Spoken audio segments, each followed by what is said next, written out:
ఇప్పుడు అధికారంలో ఏదైతే ఉందో కాంగ్రెస్ పార్టీ బలపరిచిన వ్యక్తి తీర్మార్ మల్లన్న తను చెప్తా ఉన్నాడు. ఇప్పుడు మీరైతే ఇంత ధీమాతో చెప్తా ఉన్నారో తను కూడా అధికారంలో ఉంది మా పార్టీ, నేను ప్రశ్నిస్తాను, నేను కొట్లాడతాను, గతంలో కూడా కొట్లాడాను, ఒక జర్నలిస్ట్ లో కొట్లాడాను, అన్ని కొట్లాడాను, ఇప్పుడు కూడా కొట్లాడతానని చెప్తా ఉన్నాను. మీరెంత ధీమాగా చెప్తున్నారో ఆయన కూడా అంత ధీమా చెప్తారు. ఇప్పుడు ఆయనకు నీకు తేడా ఏందంటే ఏం చెప్తారు? నాకు నిరుద్యోగుల పైన అవగాహన ఉంది, నోటిఫికేషన్ల పైన అవగాహన ఉంది, తనకు కూడా ఉందని చెప్తాను, ఉద్యోగుల పైన అవగాహన ఉంది. రమ్మని చర్చకు రమ్మని చెప్పండి. ఆర్ట్స్ కాలేజ్ ఉంది కదా, తెలంగాణ రాష్ట్రంలో ఉద్యమాలకు ఇల్లైనటువంటి చదువుల తల్లైనటువంటి ఆర్ట్స్ కాలేజ్కి రమ్మండి, చర్చ పెడదాం, బహిరంగ చర్చ పెడదాం. మీకు మీడియా ముందు నేను స్పష్టం చేస్తున్నా, నిజంగా మీ దగ్గర సబ్జెక్ట్ ఉంటే, దమ్ముంటే, మీకు నిజంగా ప్రజల్లో మద్దతు ఉంటే, మీరు నిజంగా నిరుద్యోగుల కోసం ఉద్యోగుల కోసం కొట్లాడతారనే మీకు దగ్గర సబ్జెక్ట్ ఉందనుకుంటే ఆర్ట్స్ కాలేజ్ ఓపెన్ డిబేట్ పెడదాం, లేదంటే సిటీ లైబ్రరీలో ఓపెన్ డిబేట్ పెడదాం. అక్కడ విద్యార్థులు అంతా వస్తారు, విద్యార్థులు అడిగే ప్రశ్నలు సమాధానం చెప్పుదాం. ఓపెన్ డిబేట్ లో విద్యార్థులు అడుగుతుంటారు, ఆ విద్యార్థులు అడిగే అంశాలు సమాధానం చెప్పుదాం. రాజకీయాలు కాదుగా మాట్లాడేది. రాజకీయాలు మాట్లాడకుండా మీకు దమ్ము ధైర్యం ఉంటే, నిజంగా ఉద్యోగులు నిరుద్యోగుల పైన సబ్జెక్టు పైన అవగాహన ఉంటే విద్యార్థులే ప్రశ్నిస్తారు. ఓపెన్ డిబేట్ పెడదాం, సమాధానం చెప్పుదాం, అక్కడ తెలుసుకుందాం, జన మధ్యలో తెలుసుకుందాం. అతనికి అవగాహన లేదని చెప్తా ఉన్నారా? లేదు కదా, నేను యూనివర్సిటీలో డబుల్ చేసిన, ఒక ఎడ్యుకేషన్ మీదే రీసెర్చ్ చేసిన, నేను ఎడ్యుకేషన్ మీద రీసెర్చ్ చేస్తే కాబట్టి నోటిఫికేషన్ల గురించి అన్ని అంశాలపై నాకు అవగాహన ఉంది. ఒక లెక్చరర్గా పనిచేస్తున్నా, ఒక జర్నలిస్ట్గా, మీరు జర్నలిస్టు, నేను జర్నలిస్టు, నాకు అదనంగా నేను ఒక ఫ్యాకల్టీ కదా, నేను ఒక లెక్చరర్ కదా, మీ పాఠాలు చెప్పినా కదా, నిరుద్యోగుల తరపున ఉద్యమాలు చేసిన, మీ పైన 68 కేసులు అని చెప్తున్నారు. ఒక్క కేసు అయినా నిరుద్యోగుల తరపున పోరాటం చేస్తే మీ మీద కేసు పెట్టిరా? ఒక్క కేసు అయినా ఉద్యోగుల తరపున పోటీ చేస్తే మీ పైన కేసు పెట్టారా? నా పైన 12 కేసులు ఉన్నాయి. 12 ఉన్నాయా? ఓన్లీ నిరుద్యోగుల తరపునే.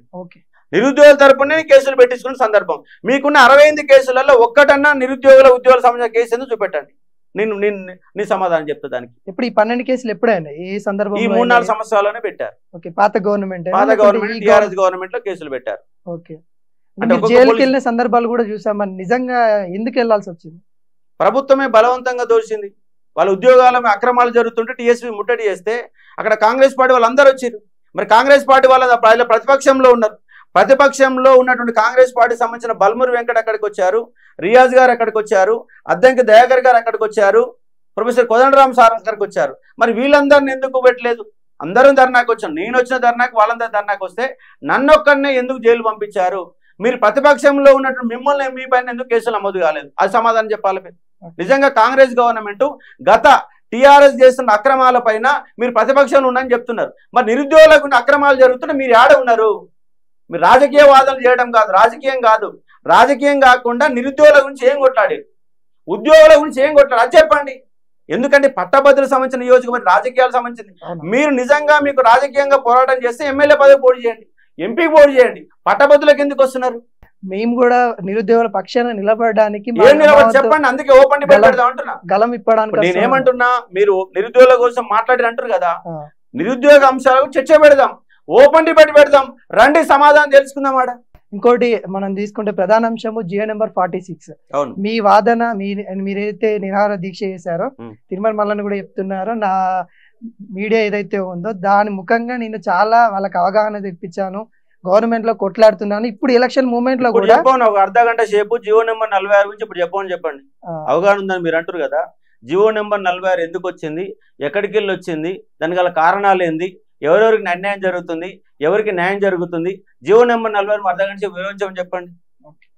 సమాధానం చెప్తా. నేను వివరించలేడు అనుకుంటారా? చెప్పాలి. మీరు అడిగితే మీరు ఇంటర్వ్యూ చేయండి, మీరు నన్ను ఇంటర్వ్యూ చేసినట్టుగా మీరు ఇంటర్వ్యూ చేయండి, చేస్తే తెలుస్తుంది కదా.